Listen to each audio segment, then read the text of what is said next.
Алматыда перинатология және балалар кардиохирургиясы орталығы жанынан Smart Pelvic мектебі ашылды. Бұл жамбас түбі бұлшықеттерін қалпына келтіруге және диагностика жасауға арналған алғашқы орталық. Енді дәрігерлер мұнда гинекологиялық ауруларды дер кезінде анықтап, емдеумен бірге өз біліктілігін арттыруға мүмкіндік алады. Орталықта ТМД елдері Үндістан, Италия, Қытай және Якутияның жетекші мамандары тәжірибе бөліседі. Дәрігерлердің айтуынша бұл мекеме Қазақстанда ғана емес, бүкіл орталық Азияда алғаш рет ашылып отыр.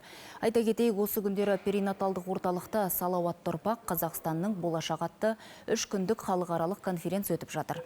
Іс-шара барысында отандық және шетелдік мамандар ағзаға барынша аз араласуды көздейтін шағын инвазивті ота әдістерін қолданды.